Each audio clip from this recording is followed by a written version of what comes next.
puisqu'il m'a sorti ce vendredi soir-là et qu'il a décidé que j'allais vendre du Tupperware, mais si je voulais. Il m'accompagne à 90% de mes démos. Pourquoi je reste à Tupperware? C'est sûr que c'est pour un peu le dépassement de soi, tu sais, comme là, présentement. C'est un peu un dépassement, hein, Stéphanie? J'aurais pas fait ça dans le début. Mais bon, bref, on s'y habitue, on se garage dans le bain, puis c'est vraiment le fun. Puis j'adore les produits Tupperware, c'est un produit en lequel je crois. J'ai toujours été élevée avec ma mère dans ces produits-là. Fait que c'est juste plus le fun encore de pouvoir montrer aux gens comment est-ce que c'est agréable de cuisiner avec ça. Donc ce soir, j'ai décidé de faire un poire brie. En fait, quand j'arrive à la maison puis qu'on court la journée, les enfants, comme vous pouvez vous douter, de 19, 23, les deux autres sont comme partis. J'en ai juste deux, moi, à la maison encore, avec le blond. Ça revient en 4 pareil. Ils ont tout de suite faim, qu'est-ce qu'on mange, tout ça. Fait que souvent, je vais leur faire comme ça, une petite entrée, une baguette de pain, ça les bourre le temps que je vais préparer le restant du repas, même si ça prend pas de temps. Fait que j'ai le temps de faire, pendant que je fais le souper, j'ai le temps de faire les repas de la semaine pendant que les autres, ils se gardent. Le poire brie, c'est hyper facile. On prend une canne de poire, ça, on va l'ouvrir. L'ouvre-boîte de Tupperware, en fait, ce que j'adore de travailler avec, c'est que quand on va ouvrir avec l'ouvre-boîte, on peut ni se couper sur le bord, ni se couper sur ni un ni l'autre. J'ai tout simplement juste mis mes poires dans mon cuit-déjeuner. Le cuit-déjeuner, en fait, on l'appelle le cuit-déjeuner, mais on peut faire mille et une choses avec ça. On peut faire des desserts, on peut faire évidemment nos œufs du matin, mais on peut juste se faire une portion de légumes d'accompagnement. Il y a vraiment comme mille et une choses qu'on peut faire avec. J'ai tout simplement à mettre mes poires dedans, les faire préchauffer 1 minute au four micro-ondes. Ensuite, j'ai juste à déposer mon fromage brie par-dessus. Je mets mes noix, je vais mettre des noix avec des dattes. Donc, je vais juste mettre mes noix dans mon petit hachoir gagne-temps. Plus s'en passer quand on a le hachoir gagne-temps ou l'extra chef dans notre cuisine. Je veux dire, ça va tellement nous sauver du temps. Ça peut être comparable au robot culinaire, mais 1000 fois moins gros, encombrant, compliqué à laver.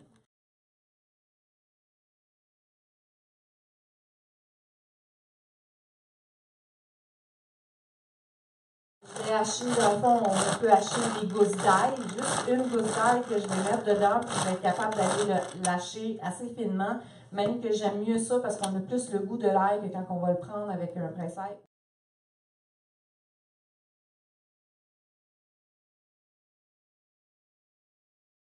On met ça sur la table avec nos petites baguettes de pain. Pour ma deuxième recette, ça va être le poulet au quinoa. Que je vais faire dans l'intelliméticuiseur. L'intelliméticuiseur, c'est un plat qu'on va faire cuire en superposition. En fait, ce qui est le fun, c'est justement que je peux faire mon repas complet de l'accompagnement jusqu'aux légumes, notre viande et tout. On fait tout cuire en même temps. C'est un plat aussi qui est fait à l'intérieur, dans le fond, en métal, qui va aller absorber les ondes. Donc, notre aliment va cuire avec l'eau qu'il y a dans ma base, qui va faire cuire en même temps mes pâtes, ou là j'ai mis du quinoa pour nous aujourd'hui, mais ça va faire cuire nos pâtes. La vapeur va aller faire cuire notre viande qui est dans la passoire. J'ai déjà préparé mon poulet coupé en cubes dedans, que j'ai mis du paprika par-dessus. Puis dans ma passoire, j'ai mes légumes. Donc tout ce qui me reste à faire, en fait, c'est de mettre l'oignon par-dessus mon paprika, mettre mon liquide dans mon quinoa. Ça pourrait être des pâtes. On peut faire cuire des pâtes tout en même temps aussi. La même chose, c'est au lieu de mettre du quinoa, on peut mettre nos pâtes, on peut faire du riz, de l'orge, en fait, toutes les féculents. Toutes les grains. Et je mets une tasse de quinoa pour une tasse et demie d'eau. Je vais hacher, je mets l'oignon entier juste pour vous montrer. C'est sûr que c'est une échalote française, mais on pourrait aller avec un gros oignon. Moi, je préfère les échalotes françaises pour le goût qui est moins fort. Donc, mais on peut mettre l'oignon entier dedans.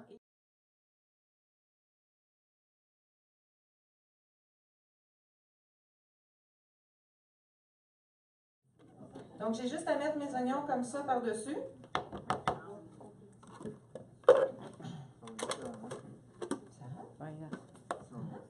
Je mets ça 15 minutes au micro-ondes.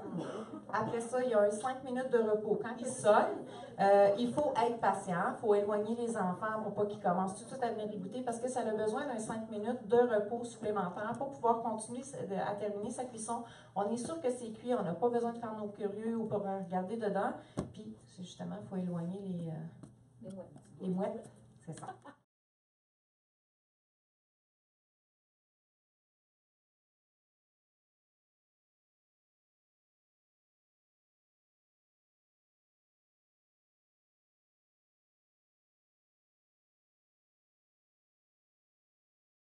Qu'est-ce que tu vas mettre avec ça, mettons, comme sauce? Ben, moi, en fait, je fais un pesto. Je vais m'amuser à aller entre le pesto tomate séchée ou bien le pesto au basilic que je vais faire là pour rajouter dedans. Je vais tout simplement mettre un pesto basilic. Donc, je mets 2 gousses d'ail dans mon hachoir dans le temps pour vous dire que tantôt, on peut hacher les gousses d'ail même si c'est tout petit.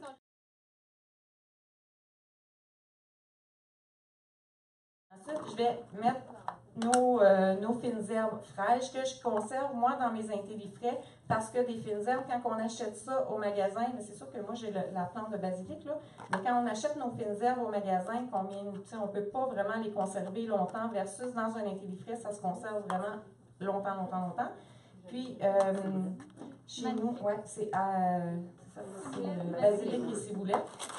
Fait que je vais tout simplement le hacher un petit peu comme ça. Je vais me rajouter un petit peu d'huile dedans.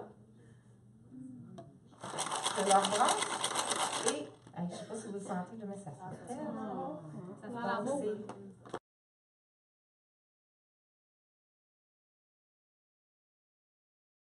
Pour la dernière recette, c'est un macaroni chinois qui se fait hyper rapidement versus faire sauter tous nos légumes à la maison. C'est vraiment facile. Je fais tout simplement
pour le pesto, en fait, il y a les petites flèches qu'on peut voir sur le couvercle et sur le plat. Comme ça. On va aligner les 2 flèches ensemble, question de sécurité. On va le fermer qui est barré une première fois. Ensuite, on a la poignée qui va pouvoir barrer une deuxième fois notre autocuiseur. Quand on va faire cuire, la pression qui va monter à l'intérieur, il va y avoir la petite valve ici qui va sortir la pression. Avant de l'ouvrir, quand notre recette elle est cuite, c'est d'attendre 5 à 10 minutes. Quand la petite pinouche est descendue, ça va être correct. On peut ouvrir notre poignée. S'il reste encore de la pression, ça va sortir par le petit trou ou par l'autre petit trou de sécurité ici.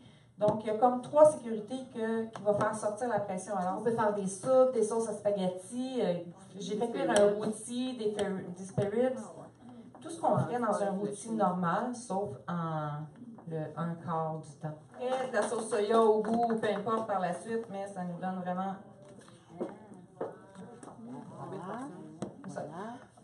Mon Dieu, c'est un gros.